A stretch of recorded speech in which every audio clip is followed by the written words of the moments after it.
What happens when a talk show host decides to challenge the most respected actor of his generation, a man who has spent 50 years letting his work speak for itself, and discovers that quiet dignity can be more devastating than any shouting match? What you're about to witness is one of the most powerful confrontations ever captured on daytime television. The moment when Joy Behar attempted to crack through Denzel Washington's legendary composure and found herself facing a man whose silence was more eloquent than her accusations. The View studio transformed into something almost sacred. The questions were designed to provoke. The actor refused to be provoked. And America watched as one of its greatest living artists demonstrated why true strength doesn't need to raise its voice. Before we dive into this incredible story, make sure to subscribe and drop your thoughts in the comments, because this confrontation will change everything you think you know about grace under pressure. The View studio carried an almost reverent energy that Thursday morning. Word had spread that Denzel Washington was the guest, and there was a quality to the anticipation that was different from the usual celebrity excitement. This wasn't just a movie star. This was an institution. A man who had won 2 Academy Awards, who had played Malcolm X and Hurricane Carter and Alonzo Harris with equal conviction, who had been married to the same woman for over 40 years in an industry where marriages were measured in months. When Denzel Washington walked onto the set, the applause was thunderous and sustained. At 69 years old, he moved with the quiet authority of a man who had nothing to prove and nothing to hide. His famous face was calm, watchful, carrying the weight of a life spent studying human nature and portraying it on screen. There was something almost ministerial about his presence. This was a man of deep faith, a man who had considered becoming a preacher before choosing acting, who still attended church regularly and credited God for every success. He carried that spiritual foundation with him into every room, a groundedness that made other people's chaos seem small and temporary. He settled into the guest chair with the economy of movement that characterized everything he did. No wasted gestures, no performative warmth, just a genuine nod to the audience and a quiet thank you that somehow carried more weight than most people's entire speeches.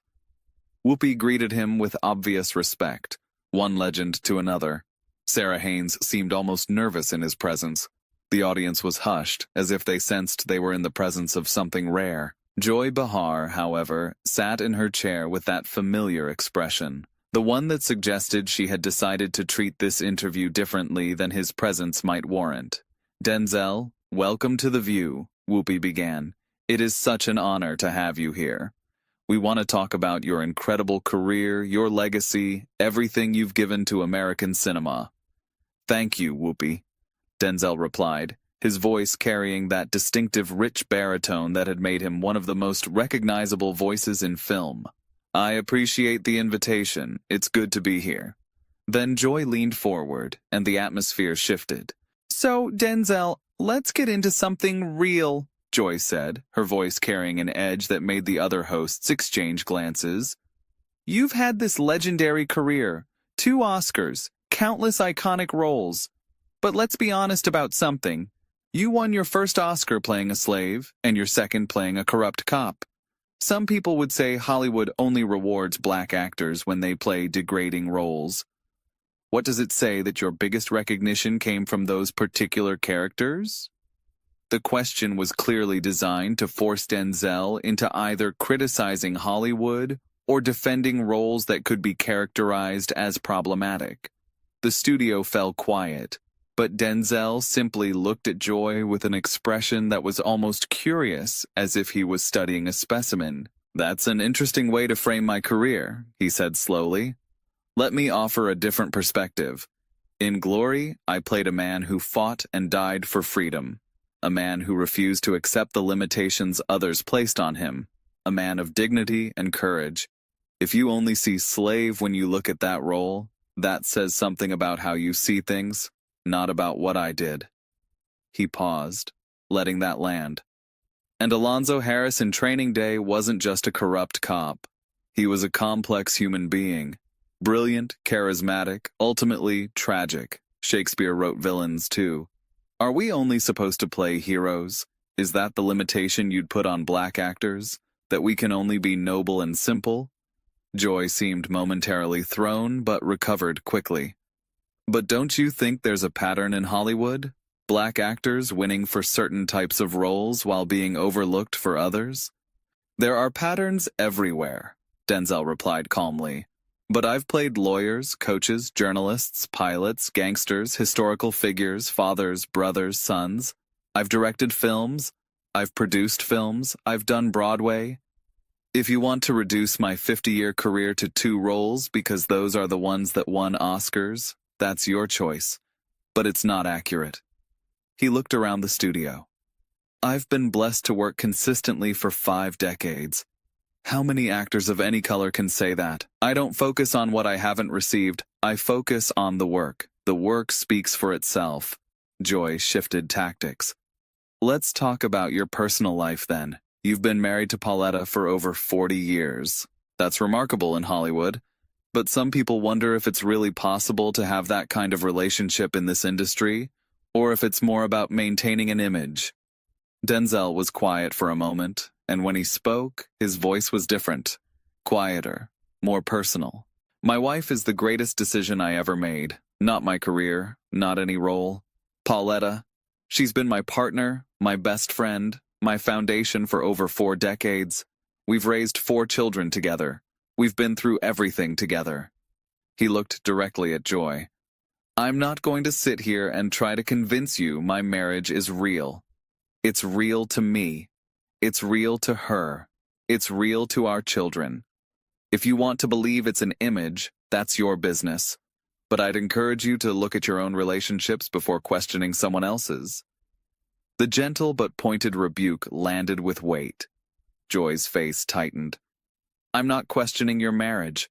I'm asking how you've managed it in an industry known for destroying relationships.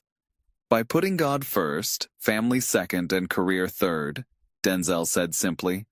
By making choices. By being present. By remembering that fame is temporary but family is forever. It's not complicated, Joy. It just requires commitment. His voice warmed as he continued. My son, John David, is an actor now. You might have seen him in Tenet or Black Klansman. He's finding his own path, making his own name. And I'm prouder of the man he's become than any role he's ever played. That's what matters. Not the awards on my shelf, but the values in my children's hearts. He looked at the audience. Katia, Malcolm, Olivia, they're all finding their way. They're good people. They work hard. They treat others with respect. That's Pauletta's doing as much as mine, maybe more. She held that family together when I was gone for months making movies. She made the sacrifices that nobody sees. He paused. You know what the secret is? There is no secret. You just decide that you're going to make it work, and then you do the work every day. Same as anything else worth having. Joy pressed on. You're known for being very private. You rarely talk about politics, rarely take public stances on issues. Some people see that as admirable discretion. Others say it's a form of cowardice, that someone with your platform has a responsibility to speak out and your silence is complicity. The accusation was sharp and the studio seemed to hold its breath. But Denzel's expression remained calm. Who says I'm silent? His voice was soft but carried clearly through the studio. I speak through my work. I speak through the roles I choose. I speak through the stories I tell. Malcolm X wasn't a political statement. The hurricane wasn't a political statement. Fences wasn't a statement about family and responsibility and the black experience in America. He leaned back slightly, his voice gaining strength. I spent 3 years preparing for Malcolm X. 3 years. I read everything he wrote. I talked to people who knew him. I studied his speeches frame by frame. I didn't just play him. I lived with him. And when that film came out, young people who had never heard of Malcolm X suddenly wanted to know his story. That's impact, Joy. That's real change, not a tweet that disappears in an hour. He shook his head slowly. The idea that the only valid form of speech is Twitter posts and rally speeches is a very modern, very limited view. I've been making statements my entire career. I just do it through art instead of sound bites. But in moments like we're living through now, with everything happening in the country, don't you feel obligated to use your voice more directly? Joy pushed. Obligated to whom? Denzel asked. To people who want me to say what they've already decided I should say. To people who will criticize me no matter what I say because it won't be exactly what they wanted to hear. He leaned forward slightly. I'm 69 years old. I've been black in America my entire life. I don't need anyone to tell me what the struggle looks like. I've lived it. I've portrayed it. I've tried to illuminate it through my work. If that's not enough for some people, I can live with that. I'm not here to satisfy everyone's expectations. Joy seemed to sense an opening. But some would say that's a privileged position. You've made it. You're wealthy, successful, protected. It's easy to stay above the fray when you're not affected by the problems everyone else faces. Denzel laughed, but there was no humor in it. Not affected? Joy, I grew up in Mount Vernon, New York. My father was a Pentecostal minister and my mother ran a beauty shop. I went to public schools. I've been followed in stores. I've been pulled over for driving while black. I've had every experience that comes with being a black man in this country. His voice hardened slightly. The difference is, I don't use those experiences to perform outrage. I use them to inform my work. I channel them into characters and stories that might help people understand. That's my contribution. It's not less valid because it doesn't come with a hashtag. He paused, and something more personal surfaced. You want to know what shaped me? The Boys and Girls Club of Mount Vernon? When I was a kid getting into trouble, that place saved me.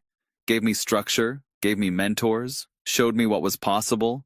I've been giving back to them for decades now, not for publicity, because I remember what it felt like to be a young black kid without direction, and I know how much it matters when someone believes in you. He looked at Joy with something approaching disappointment. But you didn't ask me about that, did you? You didn't ask what I've been doing for my community for the last 50 years. You asked why I'm not on Twitter shouting about politics, because apparently that's the only contribution that counts now. He looked around at the audience. You know what I've learned in 69 years? Talk is cheap. Everybody's got an opinion. Everybody's got something to say. But what are you actually doing? I've been doing. For 50 years, I've been doing the work, building a career, raising a family, giving back to my community, supporting causes I believe in. Just because I don't announce it doesn't mean it's not happening. Joy tried another angle. Let's talk about your faith then. You've been very open about being a devout Christian. Some people find that inspiring. Others think it's hypocritical for someone in Hollywood, someone who has played violent characters, to claim religious devotion. Hypocritical? Denzel's eyebrow raised slightly. Because I'm an actor? Playing a character isn't endorsing that character's behavior. That's the whole point of acting. You inhabit someone else's experience to illuminate something about human nature. He paused, collecting his thoughts. My faith is the foundation of everything I am. It's gotten me through times when nothing else could have. It's given me humility when success could have made me arrogant. It's given me strength when failure could have broken me. I don't expect everyone to understand that, and I'm not asking anyone to share it. But I won't apologize for it either. His voice dropped to something more intimate. You know what my mother told me when I was young?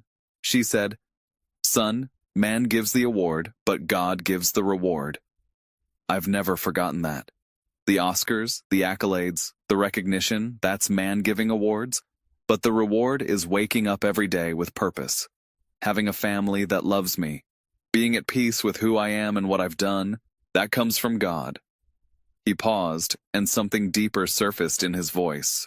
I almost became a preacher, you know, before acting found me, or I found it. My mother saw something in me. She prayed over me. She believed I was meant for something. Acting became my ministry. Every role is a sermon. Every character is an opportunity to show something about the human condition. That's how I see what I do. He looked at Joy with an expression that was almost gentle. So, when you ask if it's hypocritical for an actor to be a Christian, you're missing the point entirely. Acting is my calling. just like preaching would have been. I'm using the gifts I was given in service of something larger than myself. There's nothing hypocritical about that. Joy seemed frustrated that nothing was landing the way she intended. Fine. Let's talk about the work then. You've played some iconic roles, but you've also turned down roles that later became huge hits for other actors. 7. The Shawshank Redemption. Some people say you've made poor choices, that your career could have been even bigger if you'd been less particular. Denzel smiled, and it was the first genuine smile of the interview. Let me ask you something, Joy. By what measure is my career not big enough? I've worked continuously for 50 years. I've won 2 Academy Awards. I've been nominated for 9. I've done Broadway. I've directed. I've produced. I've worked with the greatest directors and actors of my generation. What exactly is missing? He shook his head. The idea that success is about accumulating the most roles or making the most money is a shallow view of what this profession is about. I've chosen roles that meant something to me, roles that challenged me, roles that said something I wanted to say. Not every choice was perfect, but they were my choices, made for my reasons. I can live with that. He looked at Joy with something that might have been compassion. You know what I notice about this interview? Every question you've asked has been about what I haven't done, what I should have done differently, what I'm doing wrong. Not one question about what I have accomplished, what I've learned, what I might offer to people watching. He gestured around the studio. There are people in this audience who have never seen a Denzel Washington movie. Young people who are just starting their journeys. People who might benefit from hearing about perseverance, about faith, about commitment, about doing the work day after day, even when no one's watching. But instead, we've spent 20 minutes on your agenda, on the gotcha questions you prepared, on your attempt to find something wrong with a life I've spent 70 years building. The observation landed with devastating precision. Joy's face was red now. I'm asking legitimate questions about a public figure. No, you're not, Denzel said quietly. You're asking hostile questions designed to provoke a reaction you can use. I've been doing interviews for 50 years, Joy. I know the difference between curiosity and attack. This is attack. He stood up slowly, and the movement commanded immediate attention. I want to say something to everyone watching, not to Joy, to you. His voice took on the quality it had in his greatest roles, powerful and intimate at the same time. Life is hard, success is harder, and staying successful while keeping your soul intact is the hardest thing of all. I've tried to do that. Some days I've succeeded, some days I've failed, but I've kept trying, I've kept showing up, I've kept putting the work first and the ego second. He looked directly into the camera. To the young people watching, don't let anyone tell you what you can't be. Don't let anyone define your success by their standards. And don't let anyone convince you that you need to tear others down to lift yourself up. Do the work. Trust the process. Keep the faith. That's all I've ever done, and it's gotten me here. He turned back to Joy. I wish you well, Joy. I really do. But I've said everything I came here to say, and I'm not interested in continuing this particular conversation. He began walking toward the edge of the set, then stopped and turned back. One more thing. You asked earlier about my silence on political matters. Here's my position. In a world full of people shouting, sometimes the bravest thing you can do is whisper, or stay quiet altogether. Let your life be your statement. Let your work be your argument. Let your character be your politics. He smiled, and it was warm but final. I don't need to tell people what to think. I need to show them who I am. And I've been doing that every day for 50 years. The people who understand will understand. The people who don't, won't. Either way, I'll keep doing what I do. That's all any of us can do. And with that, Denzel Washington walked off the set of The View, leaving behind a studio that seemed transformed by his presence. The audience sat in silence for a moment, then burst into applause that seemed to go on forever. Whoopi was visibly moved. Sarah was wiping her eyes. And Joy Behar sat at the table looking like someone who had come to fight and had instead encountered something she wasn't prepared for. Not anger, not defensiveness, just the quiet, unshakable dignity of a man who knew exactly who he was. What had started as a confrontation had become something closer to a sermon. Denzel Washington hadn't defended himself so much as transcended the entire premise of the attack.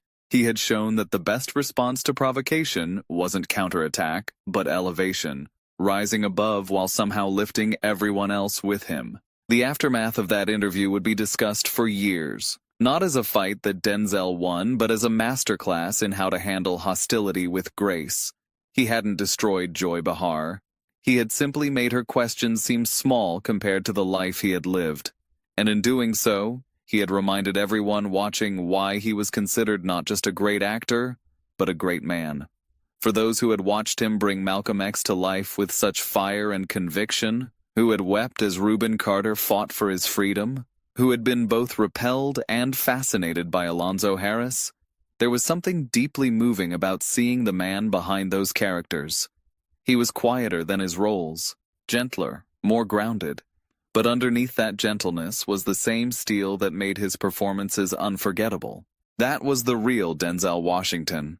Not the characters he played, not the awards he won, but the person underneath.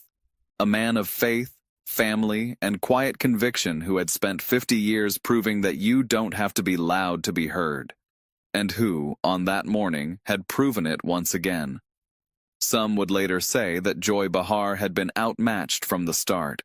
That challenging Denzel Washington was like trying to argue with a mountain. But perhaps that wasn't quite right either.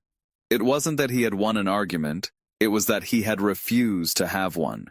He had simply been himself, completely and unapologetically, and that self was enough to make every attack seem petty by comparison.